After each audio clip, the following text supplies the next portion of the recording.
Hello, I'm Patty Kay from pattykay.com, and today's topic is how to implement an ethical sales and marketing system for your business. So we all know that in order to succeed in business, we need to attract the attention of strangers who need our services, do that thing represented by the mysterious blue arrow, and turn them into happy paying clients. And to do that, you need a system. And a system is simply several parts that work together. You may have heard this described as a sales funnel or a pipeline, client acquisition system. That's what we're talking about. Each piece in the system leads logically to the next step. It works a little bit like, when you set up dominoes. One after another, and then you tip the first one and it goes into the next one and the next one and the next one. Creates a chain reaction, and that's what we're looking to do when setting up a sales and marketing system. And to do that, contrary to what you may have heard from other people, you don't need to be pushy or psychologically manipulative. You don't need to be unethical. You don't have to, learn tips and tricks and secrets or anything like that. All you need to do really is make it easy for people to buy from you. If you offer a service that people would gladly pay for, if you offer good stuff, if people get results, if they're happy after they've bought from you, if you're providing good value, you don't need to fool people into buying from you. You simply need to make it easy for them to buy. And you do that by matching your sales process, the system that we're going to talk about today, to the buying process, which is what they're doing in their heads when they're making a decision. So let's take a look at how this works. I'm going to show you the big picture first, and then we're going to dive into each of the parts of this system. So we start off by looking at the phases that people go through when they're making a buying decision. It all begins with attention. If they don't know that you exist, if you don't get the attention, you can't buy it. Think about this when you go to buy something. You need to know that it's there first. So that's the first stage. The second stage is interest. Tons of things capture our attention during a day, but we're only interested in some of them. So that's the next stage, is interest. It caught my eye. Now I'm interested. Now, when you're interested, you want to learn more. You have questions. You have curiosity. That's the interest stage. The next stage is desire. We can be interested in lots of things, but we don't necessarily want them or want to buy them. So the desire stage is when things shift from, that's kind of neat, to, you know what, I think I'd like that. So that's the desire stage. And the desire stage, that's where we're thinking that we want something. It doesn't necessarily mean that we're going to buy it right now, but at least we're thinking that we want it. Maybe now, maybe a little bit later, but we desire it, we want it. And then the final stage is action, and that's when you take out your credit card or write the check or sign the contract. That's the actual purchase. So those are the four stages that buyers go through while they're making their decision about whether or not to purchase.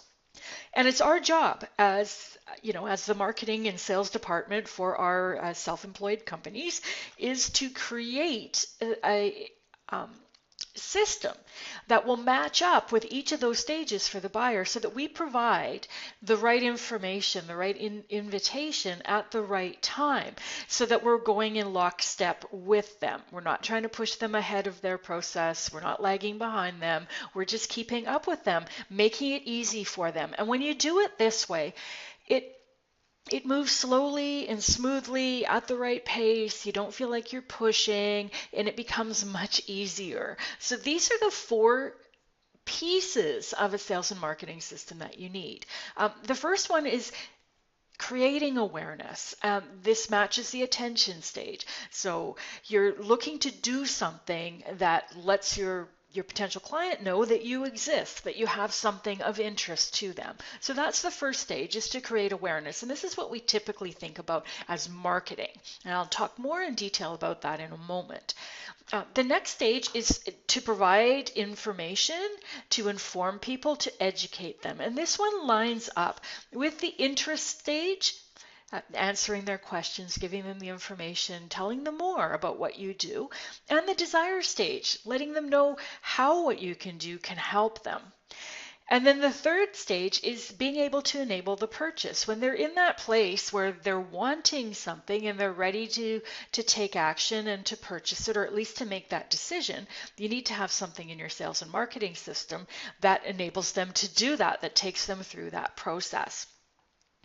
And then finally, whether they buy from you or they're not ready to buy from you yet, there's the follow up and keep in touch system. And what that is reminding them that you exist on a regular basis and continuing to provide additional information and education.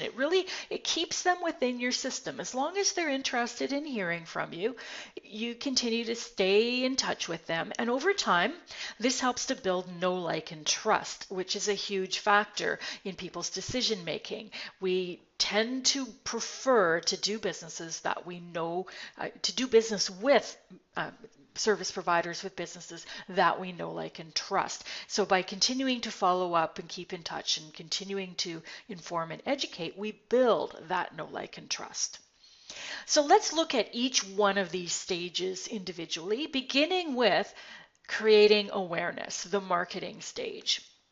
And this stage is all about getting the attention of strangers who need your services. And the key piece to remember here is that whatever you're doing in this awareness attention gathering stage, you need to be broadcasting on WIIFM, which stands for What's in It for Me. And when I say that, I mean what's in it for your potential clients. That's what will capture our attention, is something that we're interested in. And typically it's either a problem that we're struggling with. So there's somebody there talking about that problem, or they're talking about how to overcome that problem, or it could be something you want. It can be your desires. It catches your interest because you go, ooh, that I'm interested in. I would like that end result. So in this stage, you really want to be focused on what is it that your client is looking for? What do they want? What would get their interest? What would make them pay attention? And there are a ton of ways to do it. Here are a few. The first one is prospecting. This is the most action-oriented, direct method, and this is actively going out and looking for clients. This is knocking on doors and picking up the phone. So attending events with the intention of finding potential clients, picking up the phone, making cold calls, sending out direct mails, writing letters and putting it into the post to go to specific people. Sending direct emails, using social media to be in touch directly with people that you think that you can help with. LinkedIn can be great for this. And prospecting is something that can work really well for some businesses, especially if you do business with other businesses. If you can find your clients, if you can identify them, if you can seek them out, then prospecting could be a good option for you. A very direct way to get in front of people who need your services. Networking is another way to get the attention and awareness. And networking is meeting potential clients through other people. This is about building relationships. I often say that networking is about building business friendships. And these are people that can refer business to other people. You help each other out. And you can network with your colleagues, people who do similar work to you, even network with your competitors. I've done that in the past. It works really well. You can network with your friends, your family, your neighbors. Basically, anybody you meet could be part of your network. I can't remember what the current research is, but I believe it's somewhere around the neighborhood of, each person is connected to potentially 500 or 600 different people. And it's more now than it used to be because of social media. So everybody that you meet is somebody that could potentially introduce you to clients. And then there are specific networking groups and events that you can attend, and they're designed to facilitate networking and to start building those relationships. There's advertising, paying to get your message out. And this can be traditional sorts of things like newspapers, radio, TV, billboards, putting your face on a bus bench or on a bus itself, car wraps, putting flyers under windshields. There's lots of ways to get your message out in that way. You can also do this online. Paying to be in somebody's newsletter or sponsoring somebody's podcast or video, sponsoring events, pay-per-click advertising, really popular right now. Google pay-per-click ads or Facebook or LinkedIn, Twitter, all of those places allow you to advertise and get your message in front of targeted audiences. Things like Craigslist or Groupon, anything that gets awareness of you out there into the world is potentially a way to get attention. Content marketing, this is one of my favorites. It's about sharing helpful information. It doesn't cost a lot of money. You can do it basically for free. It does take time. But what you're doing is, blogging, writing articles. You can blog on your own blog. You can blog on other people's blog. You can publish articles on social media. Creating videos, having a YouTube channel and putting videos out there, podcasting, webinars, and when I say webinars, I'm talking about helpful webinars that provide information. And when I do this, there's a number of other ways. I'm sure you could brainstorm other ways to get your message out there. But people often say, hey, Patty, what about social media? You forgot all about it. And I look at social media a little bit differently. It's a way to do the types of activities I just talked about. You can network on social media, make new friends, get to know people. You can prospect on social media. You can look for potential clients and contact them directly. You can do advertising through social media, and social media is great for content marketing, for sharing those blogs or videos that you've created. Now, the important part about all of these steps is that after you do one of these activities, you want to invite people to take a step closer, to go to the next stage in your system. And at this point, you've got awareness. The next stage is to invite them to get more information. So that might mean, hey, I wrote this article on my website you might be interested in. Come and read it. Or I have a free video or report to offer you. You can do that in a networking event, by the way. You can say, hey, this was a really good conversation, and I have, a checklist. I have a video that could help you with this thing that we talked about. Would you like me to send it to you? So you can offer them something like that. You can invite them to sign up for your newsletter, and often those two things are combined. Get the free report by signing up for the newsletter. You can invite people to come to a webinar or a workshop that you're offering, and you can just have an invitation to, hey, let's meet for coffee or let's have a phone call. And this is your invitation to them to get more information from you, is to take that next logical step. And that next step is all about informing and educating. And the key here is that you're wanting to provide the information that they're looking for. And this comes from being helpful. It's answering their questions, addressing any concerns that they have, providing examples or case studies about what you do. It's education, how it helps, how your service can help them, how it works, what makes you different. It's giving generously, free advice, give information, give samples. Part of this is about building up know, like, and trust. Part of this is just giving people the information that they're looking for by being helpful. It's demonstrating that you can help by being helpful to people. And there's a number of ways that you can do this, provide this information. Number one being a website. In my opinion, websites are not optional. It's actually the most important sales and marketing asset that you can have in your business. And one of the reasons is that it's an endless amount of space. You can continue to stockpile information and education on your website and make it more and more helpful and useful for your potential clients. It's also, for those of us who provide services and work out of our homes, a website provides that virtual storefront or office. It's the physical way for people to understand that you have a business. And for a lot of people, if a business doesn't have a website, it doesn't really exist. It seems a little shady. So you want to have a website.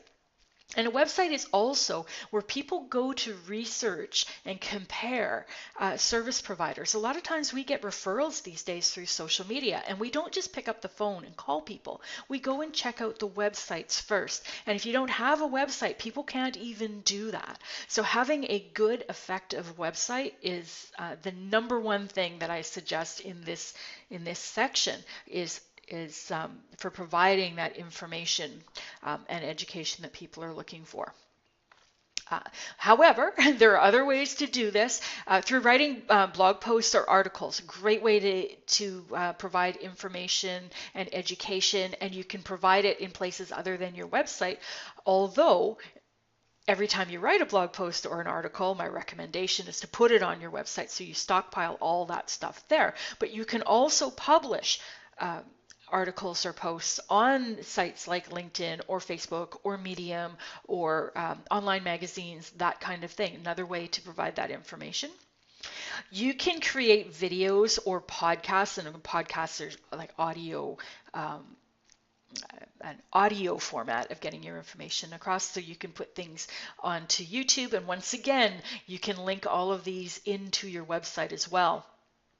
You can also do this live out there in the world with real people, speaking at events or teaching workshops. And when I talk about workshops in this stage, I'm not talking about expensive workshops that you charge a lot of money for, which is actually a delivery of your service. I'm talking about a marketing kind of workshop where you're providing information either for free or for very low introductory kind of costs. So live workshops, seminars, info sessions, that kind of thing. And you want this to be information. This is a chance for people to get to know, like, and trust you. It's not a sales event. This isn't about inviting people to your infomercial or your sales pitch. This is about providing good, helpful information and giving them a chance to get to know you. And you can do the same thing online through webinars or teleclasses, which are teleclasses are just audio. And one of the easiest ways to do this is to get people to phone into a telephone bridge line, like a big conference call, and you can deliver your content that way. And webinars, of course, have a visual aspect of it where you would be doing like a PowerPoint presentation or showing your face on a video. You can also put this information and education in writing through comprehensive brochures or reports, booklets, or even a book. And this is a very popular thing for professional service providers to do, is to put all of their their wisdom and information into a book, and then that can work as a sales tool as well. And finally, you can provide information and education in one-on-one conversations. This is something I used to do quite a lot of when I was first starting my business. Go to a networking event, strike up a conversation, and find a quiet table in a corner, and I would teach people how to do something. I would help them come up with a better networking introduction, or I'd draw diagrams on a napkin or something like that to talk about how to implement sales and marketing systems, that kind of thing. You can do this in conversation with people or with a couple of people, live, in person. And once again, in the second stage, you need to provide that invitation for them to take that next step closer to you. And in this case, once you've given them a whole bunch of information and advice, and you've explained a lot about what you do and demonstrated how you can help people, the next step is to let them know that you have services to offer, that they can hire you. So this might be visit my sales page. That could be a link at the end of an article or at the end of a blog post. It could be, and when I say sales page, I'm thinking about a written sales page. And we'll talk about that in the next section. But information on your website with all the information about the services and how it works and how they sign up, how much it costs, all of that. And you can do that via video as well. It doesn't have to be in writing. It could be via video. Video is quite popular these days. And it could also be an invitation to, hey, let's have I offer a free consultation or a discovery call. It's an invitation to actually have a conversation with you about whether or not working together is the right decision. So that brings us to the third section here, which is to enable the purchase. Somebody is interested in what you have to offer, and it's how do you make it easy for them to take that action and sign up with you.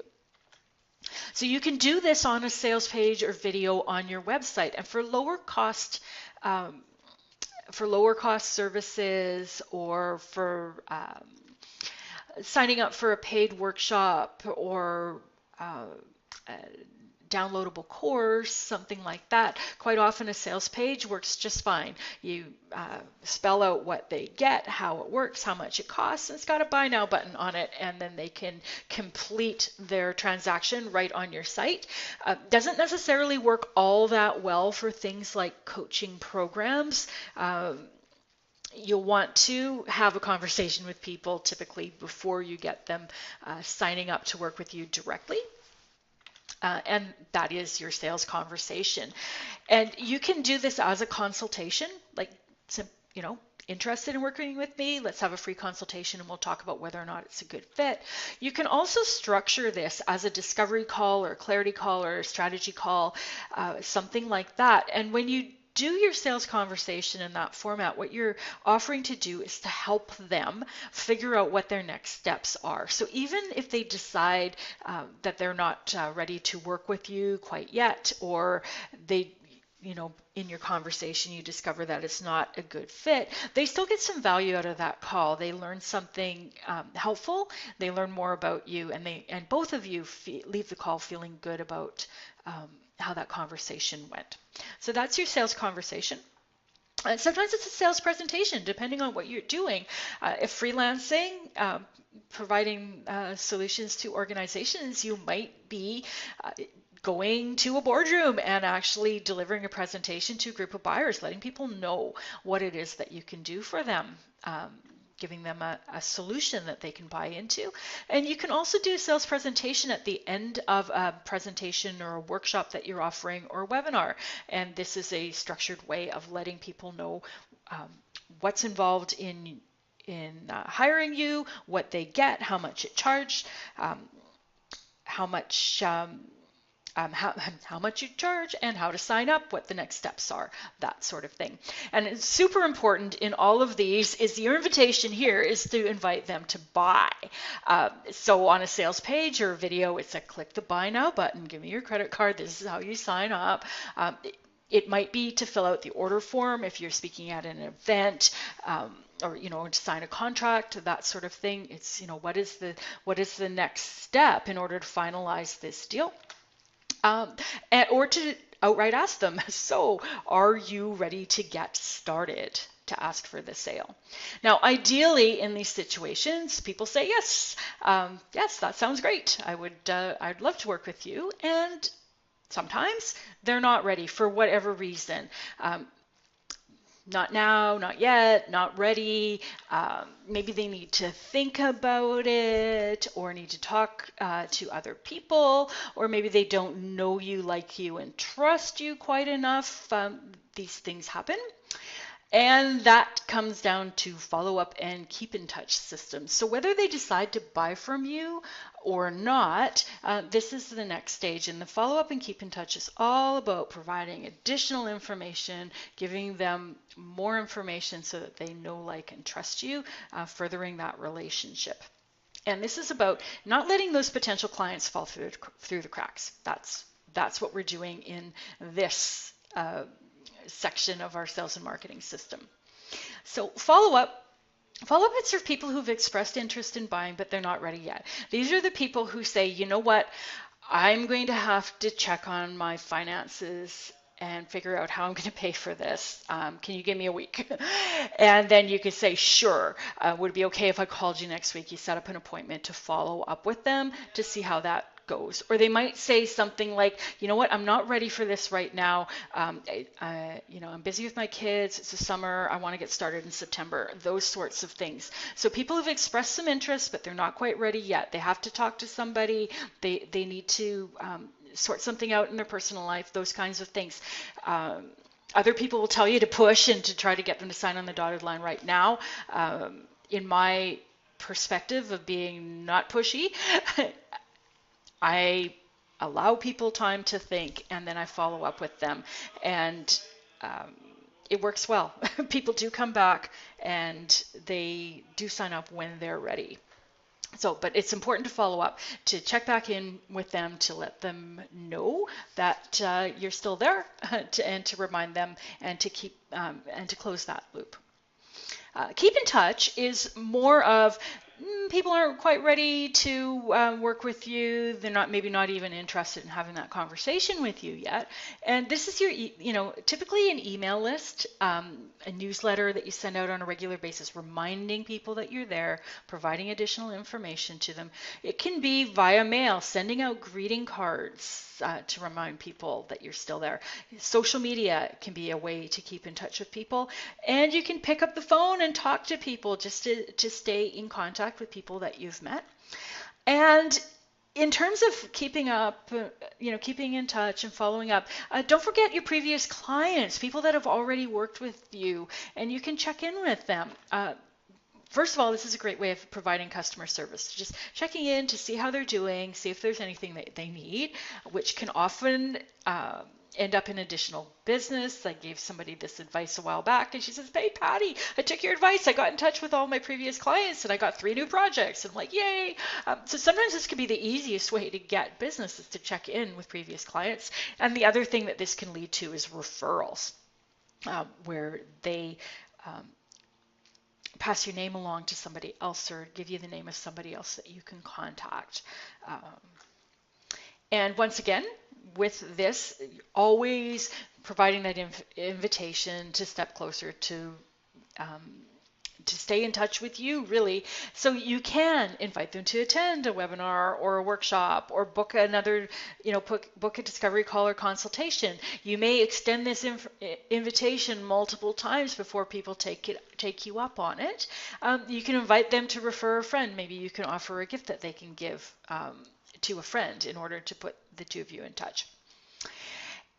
And that is your sales and marketing system. It's those 4 pieces: a way to create awareness and get the attention of those strangers who need your service, a way to answer their questions, inform them about what you do, educate them about your services, a way to enable that purchase, to have that sales conversation where you determine whether or not it's a good fit to be working with you, where you ask the questions to determine that and answer any concerns or objections that they might have before working with you. And then finally, keeping in touch with the people who weren't ready to buy yet, and the people who have bought, because they might just buy again. So before I wrap up here, there are 3 mistakes that people make. These are the 3 biggest mistakes that people make when they're implementing a system like this, because it's simple. It's not necessarily easy, though. The first one is missing or ineffective pieces. If you think that you have all of these pieces in place and yet it's not working, then there's something amiss in the system. One of those pieces is either missing, or maybe it's not working well. Number 1 I see is inadequate websites without enough information. And unfortunately, there are a lot of people out there giving really bad advice about websites, saying, oh, don't put so much content on it. People have short attention spans. They don't read anymore. And that's damaging, bad advice. Don't take it. If they don't want to read it, they won't read it. But for the people who do want the information, provide it for them. So an inadequate website without enough information, often big problem with this system. Lacking follow-up or keep in touch systems. This is especially sad when I talk to business people who have been in business for a long time and they don't stay in touch with their former clients.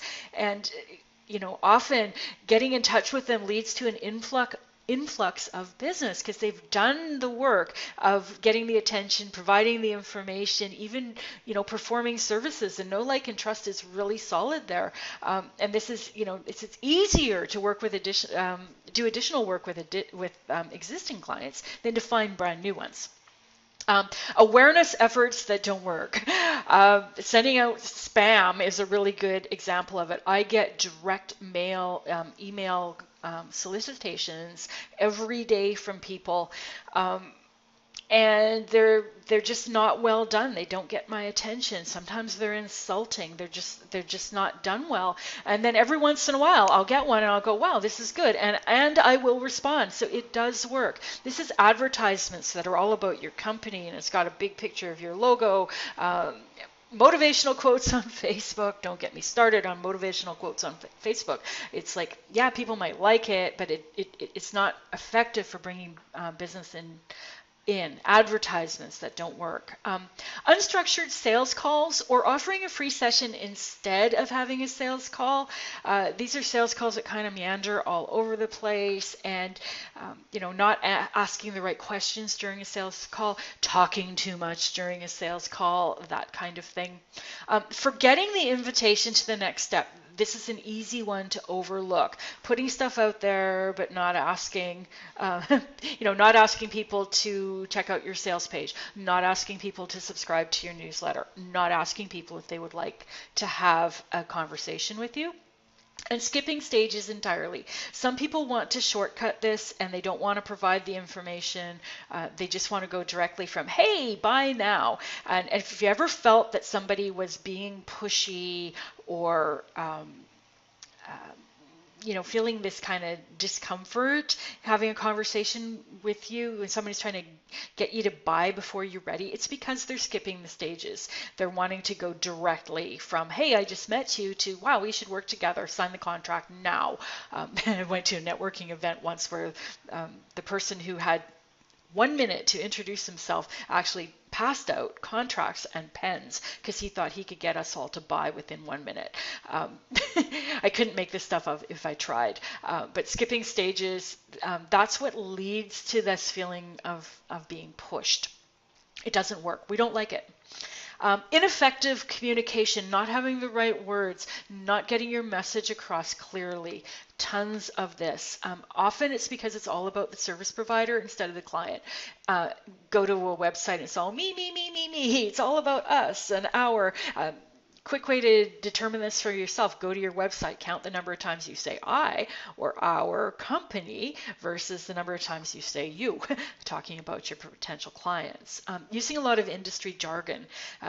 When we work in our businesses, we're used to our industry jargon, and all industries have it, not just technical people. But a lot of times our potential clients don't understand what we mean, and so we're not connecting with them. So industry jargon, big deal. Not enough information. I talked about that earlier, about the website, not providing enough information to allow people to make a really good decision about whether or not what you're doing is right for them.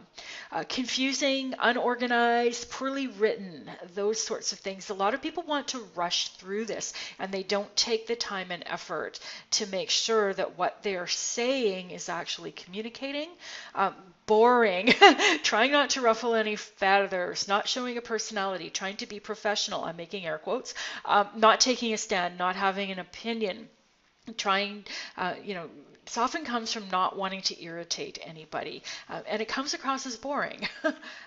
And being too pushy, too salesy, too in your face, where, buy now, buy now, buy now kind of messages on a website, that kind of thing. Not effective communication. And then finally, inconsistent action. Giving up too soon. I tried calling 2 people and nobody bought. This doesn't work. It takes persistence. It takes consistent action over time for these things to work. Changing direction too often. This is part of that giving up too soon, not giving things a chance to land. Changing an introduction, networking introduction too frequently. Repetition. I often tell people, be a broken record. Keep saying the same things over and over and over again. That's what people need to let the message sink in. Procrastinating, trying to get things perfect. On the one hand, we've got putting stuff out before it's ready, not being clear on the communication. And then on the other side, there's, taking forever to make sure it's perfect before it goes out there. And procrastinating and overthinking. This is the analysis by paralysis, or paralysis by analysis thing, where we're spending all of the time thinking and not taking action. We have this desire that we want things to be perfect when we put them out there, But the reality is we do not know whether or not something is going to work until we put it out there and see what happens.